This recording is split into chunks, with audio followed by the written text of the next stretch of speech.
네, 매주 목요일 이 시간 정치권 현안 여야의 시각으로 살펴보는 정치 좀 아는 누나들 코너로 보내드렸는데, 오늘은 한 분의 누나가 이 사정상 못 오셔서요, 정치 좀 아는 분들 이렇게 좀 바꿔야 될 것 같습니다. 먼저 매주 도와주시는 진수희 전 의원, 어서 오십시오. 네, 안녕하세요. 오늘은 민주당의 현근택 법률위원회 부위원장께서 도와주시겠습니다. 어서 오십시오. 네, 안녕하세요. 현근택입니다. 네, 두 분 인사 좀 나누시고. 네, 안녕하세요. 반갑습니다. 반갑습니다. 얘기 시작하기 전에 진수희 전 의원께서는 이제 바른미래당 당적을 갖고 계시잖아요. 네. 근데 지금 새로운 당 만들려고 하는 쪽이 새로운 보수당이라고 당명까지 정했잖아요. 네, 네. 그동안 이제 변혁으로 그렇죠. 활동하다가 오늘 새로운 그쪽이시죠? 당명을 그쪽. 네, 제가 새로운 보수당 그쪽이시죠? 소속으로 어. 지금 전혀 가보지 않은 길을 예. 가는 심정으로 지금 신발끈을 맸습니다. 근데 그 당명에 꼭 보수자를 이렇게 딱 넣은 게 네. 뭐 제가 아까 일부 시간에도 얘기를 했습니다만, 네, 네. 안철수 의원하고는 이제 같이 안 하려고 하는 거예요? 아니 그런 의도라든지 무슨 한국당하고 통합을 염두에 뒀다는 그런 분석도 있던데 그런 네. 거는 전혀 아니고요. 예. 우리들이 갖고 있는 문제의식은 그거죠. 이 땅에 제대로 된 보수 정당이 과연 있었던가. 없었다는 그런 생각으로 좀 제대로 보수 정당을 한번 해보자. 그동안 보수라는 개념이 사실은 개인의 자유라든지 공동체를 유지하는 것과 관련된 굉장히 본질적이고 긍정적인 가치를 많이 담고 있는 개념인데, 사실 우리 정치권에서는 그동안 많이 오염되고 굉장히 훼손된 그런 상황이라는 게 좀 안타깝기도 하고, 그래서 제대로 보수라는 가치를 당명에 담고 예. 제대로 한번 정면 돌파해보겠다. 뭐 그런 뜻이 담겼고요. 현근택 부위원장은 어떻게 보세요? 네. 저 당명.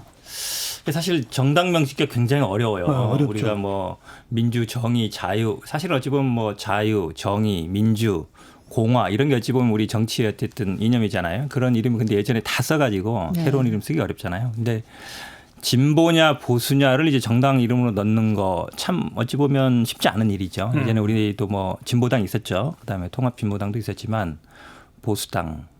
약간 저는 스스로 조금 이렇게 좁히지 않나 이런 생각이 들어요. 그러니까 우리는 예를 들어서 우리나라 대부분 정당들은 물론 본인은 보수고 진보에 있지만 그래도 우리가 뭐 중도라든지 아니면 다른 데도 포괄하겠다 뭐 이런 약간 이미지가 있거든요. 그냥 대체로 중도를 표방하죠. 그렇죠. 중도를 포괄하는데 보수 이렇게 어쨌든 뭐 새로운 뭐 보수당 이렇게 썼습니다만 영어로는 뭐 뉴 이렇게 갈 것 같은데 약간 보수 쪽에 너무 방점을 찍은 게 아닌가. 그러니까 다른 그러니까 중도 쪽으로의 어떤 확장이라든지 이런 것보다는 우리 어떤 갈 지향을 뭐 한국당이든지 아니면 뭐 공화당이라든지 이쪽으로만 좀 한쪽으로만 시선이 쏠린 것 같아서 조금 걱정은 돼요. 이런 해석이 나온다니까요.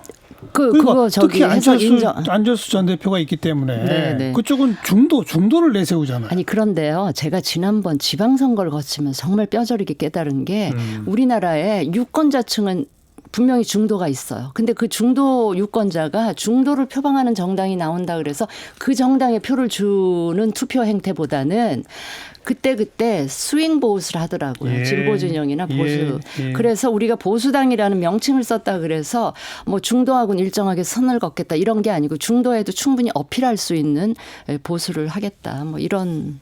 근데 외국의 이제 생각입니다. 보수당 같은 경우도 보면 이제 미국도 예. 이제 공화당 이런 식으로 돼 있고 아니면 뭐 예를 들어서 기독교 영국에는 기민당 보수당이 있죠. 아니, 그렇죠. 근데 예. 거기는 워낙 역사가 오래됐으니까 네, 이제 네. 노동당 보수당이 잡혀 있는데 그러니까 지향으로서 한쪽을 너무 이렇게 치우치는 건 예전에 우리 약간 보수 정당도 그러진 않았거든요. 그런 면에서 보면 이거를 보수당 이렇게 너무 이렇게 어찌 보면 본인들을 이렇게 가둬버리는 게 30-40% 아니면 뭐 20-30%의 보수 유권자들만 바라보는 게 아닌가라는 걱정이 좀 저는 좀 돼요. 저는 이름은 괜찮은 것 같은데. 중도에도 충분히 매력을 갖게 만드는 그런 정당이 되고 싶다는 희망과 꿈이 있습니다. 왜 거듭거듭 제가 얘기하는 건 답변 안 하세요? 뭐. 안철수 전 대표 글쎄요. 이 당명을 보고 안철수 전 대표가 함께 하겠다고 말하기는 어려울 거 아닌가요? 아니요. 그러면 변혁 띄우고 신당을 한다 했을 때부터 같이 참여해서 적극적으로 의견도 개진하고 뭐 이러지 않는 상태에서 계속 그쪽을 염두에 두면서 뭔가 당명도 하고 우리 그 무슨 정강 정책도 정하고 이러기에는 시간도 별로 없고요. 그런 거예요. 아니면 이제 오지 마세요. 이런 거예요. 아니 오신다고 해서 우리가 못 오라고 하는 건 아니죠. 어떻게 보세요? 그 대목은. 제가 보기엔 아마 같이 어쨌든 지금 변혁을 만들 때는 같이 했잖아요. 그래서 15분, 16분 정도 같이 했던 건데. 안철수 계 의원들도 그렇죠. 있었죠. 있었죠. 네. 한 7분 정도 있었죠. 권은 의원과 비례대표 6분 정도 있었는데 아마 뭐 안철수 의원이 참여 안 하는 걸 어느 정도 뭐 내부적으로 타진을 하든지 의사 타진을 해서 이제 참여를 안 하겠구나. 이 정도는 어느 정도 내부적 결론을 내렸기 때문에 이렇게 이름을 지었다고 봅니다. 개인적으로는. 그러니까 뭐 오지 말라는 얘기를 보다는 오라고 열심히 했는데 결국은 안 오실 것 같으니까. 어차피 안 올 거니까. 예, 저는 아마 그게 더 맞다고. 이게 맞아요? 아니 그건 뭐 우리 내부에 다 생각이 조금씩 다르기 때문에 네. 뭐 맞다 틀리다 제가 혼자 이렇게 결론을 내릴 상황은 아닌 것 같아요. 알겠습니다. 네. 근데 이제 바로 이 바른미래당의 분화 요 과정이 또 미묘한 게 지금 선거법 공수처법 당장 내일 어떻게 될지 모르는 이 상황에 아까 오늘 일부 시간에도 바른미래당의 김관영 최고위원장가 인터뷰를 했는데 네. 그걸 묻지 않을 수가 없는 거예요. 바른미래당의 최고위원이지만 바른미래당에 지금 새로운 보수당 만들겠다고 나가신 분들은 입장이 또 전혀 다르잖아요. 네. 이른바 4+1 협상에 반대신 거죠. 그렇죠. 그죠? 그 얘기 좀 해봅시다. 네.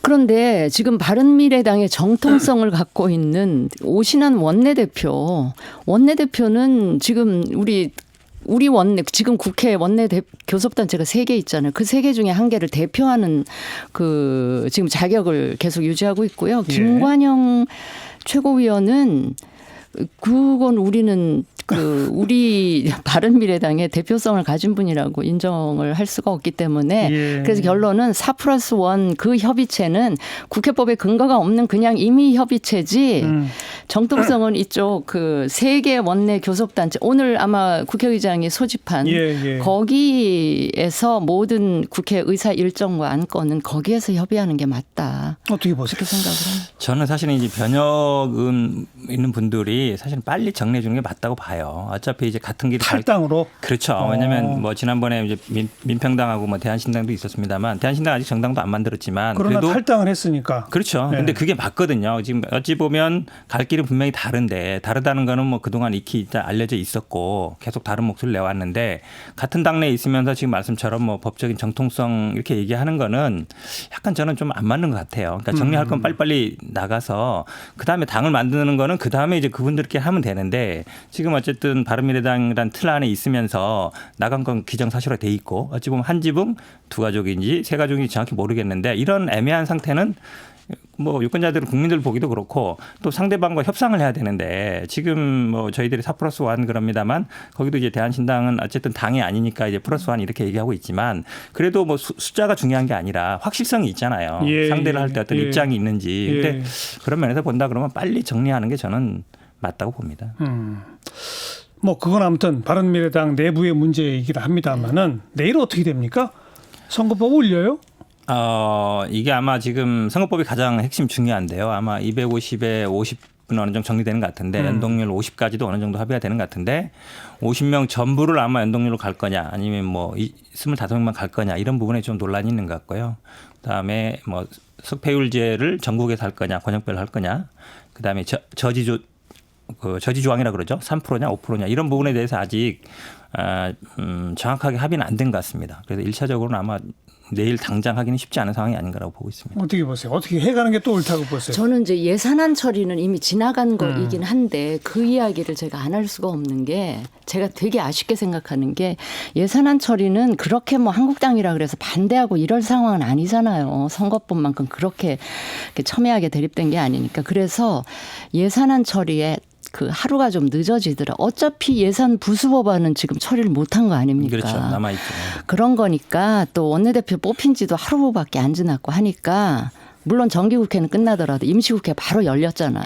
그럼 임시국회 바로 열린 첫날 선거법이란다. 예산안 부수법안 먼저 처리하고 예산안 처리하고 한국당 참여하게. 어차피 굉장히 많이 좁혀졌잖아요. 예. 그렇게 했더라면 그 분위기가 선거법 협상 분위기에도 이어져서 지금 오늘 막 농성하고 이런 상황은 안 벌어졌을 수도 있지 않나 싶어서 집권 여당 입장에서는 조금은 더 그 인내를 하루 정도 어차피 지금까지 기다렸으니까 근데 뭐 이미 그런 아쉬움이 있어요. 그래서 이제 그건 지나간 예. 건데 저는 예산안 처리는 뭐 그랬다고 쳐도 선거법은 그 지금까지는 한국당이 협상에 참여 안 한 거는 뭐 한국당도 비판받아 마땅한 지점이 있지만 그럼에도 불구하고 선거법이기 때문에 같이 참여시켜서 다 참여한 가운데 최종 결론이 나오는 그걸 위해서 저는 여당이 조금 더 노력을 하면 좋겠다. 어차피 지금 4+1 그 협의체에서도 예, 예. 최종 타결에까지는 안 들어갔기 때문에 그 부분 최종 타결 과정에는 어떻게든 좀 한국당을 끌어들이면 한국당도 지금 진행되어 온 거기에 참여하기는 저는 그 유인은 있다고 봐요. 참여할 유인. 그래 지금 민주당은 솔직히 투트랙으로 하고 있는 거 아니에요? 한국당이 일단은- 협상에 임하면 어쨌든 타결 지을 생각도 있는 거죠. 플랜 A는 일단 뭐 여야 합의 간에 이제 말씀처럼 이제 교섭단체 간의 합의가 맞는 거고요. 플랜 B는 결국은 4+1이라고 보는 게 맞는데 사실은 저는 뭐 나경원 전 대표든 아마 심재철 대표든 이번에 이제 합의를 하는 거 보면 어느 정도 협상할 생각은 있으신 것 같아요. 근데 황교안 대표가 워낙 좀 완고하신 것 같아서 사실은 이제 지금 뭐 아시겠지만 선거법이 계속 뭐 225대 75냐 260대 42냐 이런 얘기 나오면서 계속 바뀌고 있거든요. 근데 한국당 입장은 요지부동이에요. 270에 비례대표 없다. 그 이후로 사실은 1년 동안 바뀐 게 없거든요. 예, 약간 예. 그러면 뭐 270에 비례대표 30명이라든지 아니면 우리는 뭐 260대 40이라든지 뭔가 안이 좀 이렇게 변동될 수 있는 가능성이 나와야 협상이 되는 거잖아요. 근데 지금처럼 뭐 헌법상 있는 비례대표 없고 없애버리고 그냥 270석으로 하자. 이게 사실은 변경된 게 없잖아요. 지금 4+1에서는 계속 얘기들이 진행되면서 변경되고 있어요. 논의에 들어온다는 얘기는 어느 정도 한국당이 좀 유연한 안을 내놔야 된다. 그건 저는 황교안 대표가 좀 어느 정도 결단을 해야 된다고 봅니다. 근데 물밑에서 좀 이렇게 협상 손을 내밀면 저는 그 손 잡을 수 있다고 보거든요. 아니면 한국당 입장에서는 예산안 처리 때처럼 이대로 그냥 훅 가버리면 정말 아무것도 얻을 이제 게 방금 없는 이런 현근택 거잖아요. 부위원장의 말은 조금 직설적으로 표현하면 민주당이 손도 내밀었고 자유한국당이 원내대표단은 손도 잡으려고 하는데 황교안 대표가 그 손 못 잡게 하는 거 아니냐 이런 얘기거든요. 어떻게 보세요 그건?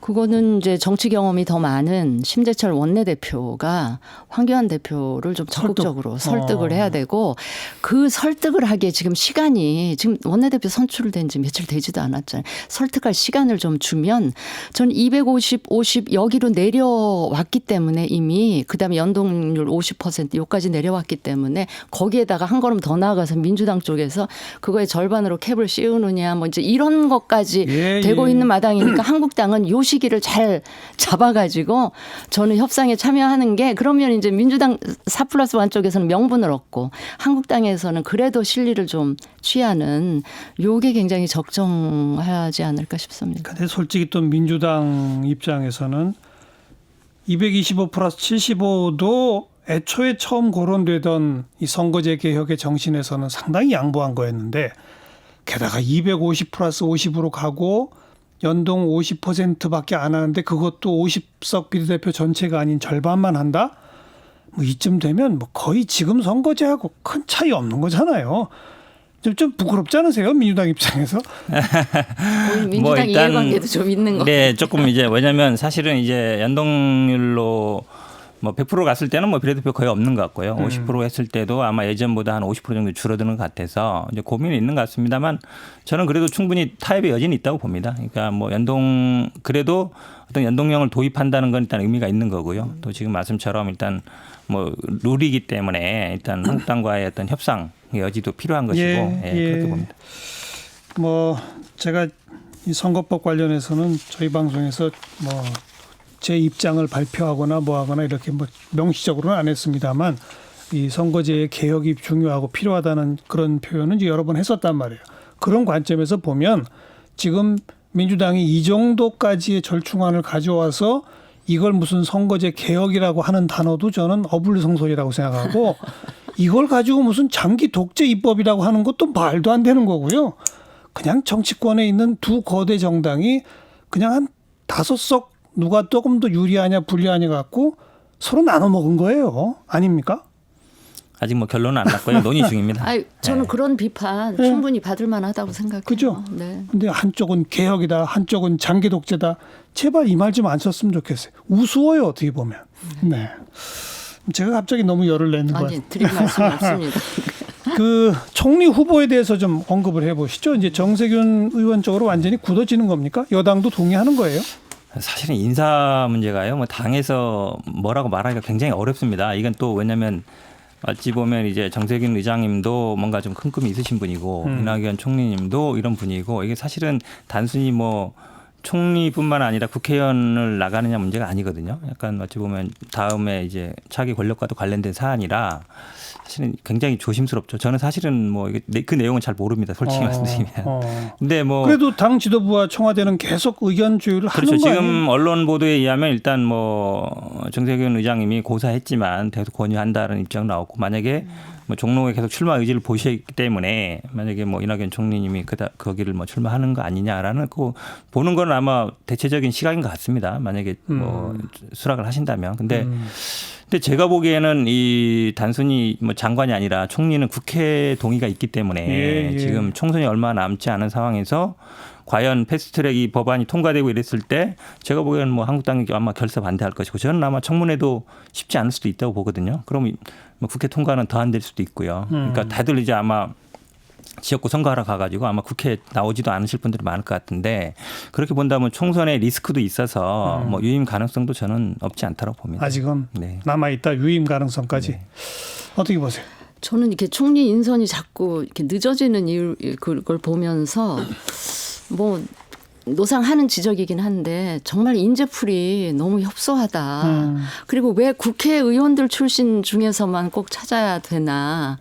그리고 청문회 리스크 때문인가 싶기도 하고 이제 조국 트라우마가 분명히 생겼을 법하기는 한데 거기에다가 더더욱 이제 지지층 눈치까지 보는 이런 여러 가지 요인 때문에 굉장히 힘겨워하시는 것 같다 청와대에서 그런 생각을 하면서 저는 최근에 무슨 느낌이 들었는가 하면 우리 정부가 언제부터 이렇게 내각제가 돼버리는 거의 그 수준에 계속 국회의원들이 입각을 하는 그런 상황도 이게 그 뭐라 그럴까 정상이다 비정상이다 표현하기는 좀 그런데 원래 현행 우리 헌법에 그런 요인이 내각제적 요소가 분명히 있긴 있어요. 하죠. 네. 있긴 해도 이번 최근에 들어서는 그게 이제 청문회 때문에 자꾸 그렇게 되는 현상이 벌어지는 것 같아서 정확히 말씀하신 거예요. 그러니까 네, 조국 네. 트라우마죠. 그러니까 두 달 동안 생각해 보면 뭐 대통령 지지율 저희 민주당 지지율 엄청 빠졌거든요. 계속 공격되고 또 수사까지 이어졌고 현재도 안 끝난 상황이죠. 그럼 사실 누가 뭐 교수든 아니면 보통 관료 출신들이 하는데 누가 나서겠습니까? 제가 보기에 나설 사람이 없는 거예요. 그래도 국회의원 하신 분들은 뭐 그래도 뭐 정치도 했었고 이러기 때문에 그동안 검증도 받았고 또 사실 인사청문회에서 어찌 됐든지 간에 국회의원 하신 분들은 대부분 뭐 통과가 되고 그렇죠. 그러니까 그런 면을 고려 안 할 수가 없죠. 더구나 이제 선거가 얼마 안 남았거든요. 그러니까 이건 뭐 대통령제냐 내각제의 문제가 아니라 현실적으로 당면한 어떤 딱 눈앞에 보이는 상황 그거를 어쩔 수 없다고 봐요. 그래서 저는 21대 국회가 되면 청문회 제도는 좀 반드시 손을 봐야 되겠다. 그 이후에 누가 여당이 되든 야당이 되든 그거 생각하지 말고 청문회 제도는 좀 손을 봤으면 좋겠다고 생각을 합니다. 알겠습니다. 오늘 여기까지 할까요? 정치 좀 아는 분들 우리 진수희 전 의원 그리고 민주당의 현근택 법률위원회 부위원장 두 분 수고하셨습니다. 네, 수고하셨습니다. 네, 감사합니다.